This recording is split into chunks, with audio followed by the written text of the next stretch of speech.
Suicide करने के बाद आत्मा की यात्रा कैसी होती है? क्या वो सच में प्रेत योनि में भटकती है या फिर उसका अगला जन्म जल्दी होता है? कुछ लोग तो कहते हैं कि सुसाइड करने वाली आत्मा को कुत्ते बिल्ली की योनि में जन्म लेना पड़ता है और सैकड़ों साल तक कष्ट भोगना पड़ता है। लेकिन क्या यह सच है? चलिए इस रहस्य को एक कहानी के जरिए समझते हैं। रिया, एक 25 साल की लड़की जिसकी जिंदगी प्यार में धोखे ने तोड़ दी। उसका बॉयफ्रेंड उसे छोड़कर चला गया और समाज की बातों ने उसे इतना तोड़ दिया कि उसने एक दिन फांसी लगाकर अपनी जिंदगी खत्म कर ली। उसकी मां और छोटा भाई सदमे में थे। रिया के जाने के बाद परिवार ने एक तांत्रिक से संपर्क किया जिसने कहा, रिया की आत्मा प्रेत योनि में फंस गई है। उसे मुक्त कराने के लिए 50,000 रुपए और एक खास अनुष्ठान चाहिए। परिवार डर गया और पैसे दे दिए, लेकिन मन में सवाल बना रहा, क्या यह सच है? जब रिया ने सुसाइड किया, उसकी आत्मा शरीर से अलग हो गई, लेकिन उसे समझ नहीं आया कि वो अब जीवित नहीं है। वो उस पेड़ के पास भटकने लगी जहां उसने फांसी लगाई थी। फिर जब उसकी बॉडी को घर लाया गया, उसकी आत्मा भी वहां पहुंच गई। उसने अपनी मां को रोते देखा, अपने भाई को बिलखते देखा।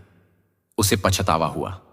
वो चीख चीख कर कहने लगी, मां, मैं यहां हूं, मुझे माफ कर दो। लेकिन कोई उसकी आवाज नहीं सुन सका। उसकी आत्मा बेचैन थी। वो बार बार अपनी बॉडी में वापस जाने की कोशिश करती, लेकिन असफल रहती।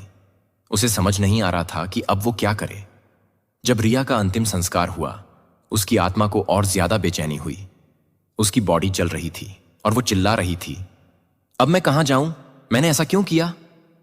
उसे अपनी गलती का एहसास हो रहा था। वो अपने घर के आसपास भटकती रही, अपने परिवार को देखती रही, लेकिन कोई उसे देख या सुन नहीं पा रहा था। उसकी आत्मा को गहरा पछतावा हो रहा था। सुसाइड के दौरान उसे जो दर्द हुआ, वो अब उसकी आत्मा को भी महसूस हो रहा था। वो सोच रही थी, काश मैंने हिम्मत की होती, काश मैंने ये कदम नहीं उठाया होता।